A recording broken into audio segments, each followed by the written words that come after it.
ఇంకొంతమందిలో వాళ్ళు యూజ్ చేస్తున్న కాండోమ్స్ కానీ లేదంటే లూబ్రికెంట్స్ కానివ్వండి, ఇవన్నీ యూజ్ చేయడం వల్ల వాళ్ళకి ఆ సర్విక్స్ మొత్తం ఇన్‌ఫ్లమేషన్‌కి గురవుతుంది. అంటే వాచిపోయి ఆ ఇరిటేషన్‌గా గురవుతుంది. ఈ ఇరిటేషన్ వల్ల కూడా వాళ్ళకి ఇంటర్‌కోర్స్ టైమ్‌లో పెయిన్‌ఫుల్‌గా అనిపిస్తుంది. ఇప్పుడు మన మెయిన్ డౌట్ ఏంటంటే ఈ పెయిన్ ఎలా ఉంటుంది? ఈ pain first pain on penetration అంటాం. అంటే పెనిట్రేషన్ టైమ్‌లో పెయిన్ రావడం లేదంటే ఆ పెయిన్ కూడా డీప్‌గా అనిపించడం. చాలా మందికి ఎక్కువ సేపు పెయిన్ అలానే కంటిన్యూ అవుతూ ఉంటుంది.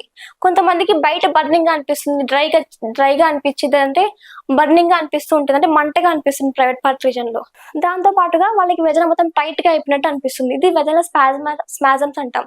ఇవన్నీ ఉంటాయి వాళ్ళలో. ఇంకా దీంతో పాటుగా వాళ్ళకి కొంతమందిలో ఈ ఇంటర్‌కోర్స్ తర్వాత కూడా బ్లీడింగ్ అనేది కంటిన్యూగా కనిపిస్తుంది. అదేంటంటే పోస్ట్ కైటల్ బ్లీడింగ్ అంటాం. నార్మల్‌గా ఇంటర్‌కోర్స్ తర్వాత ఎలాంటి బ్లీడింగ్ కనిపించకూడదు. బట్ ఇలా కనిపిస్తుందంటే ఏదైనా ప్రాబ్లమ్ ఉన్నప్పుడు కనిపిస్తుంది. సపోజ్ ఎండోమెట్రియోసిస్ అనేదంటే సెర్వికల్ ఇన్ఫెక్షన్స్ ఏదైనా ఉన్నప్పుడు మాత్రమే ఇలా ఇంటర్‌కోర్స్ తర్వాత వాళ్ళకి బ్లీడింగ్ అనేది కనిపిస్తుంది. ఈ టైంలో చాలా మంది ఏం చేస్తారు?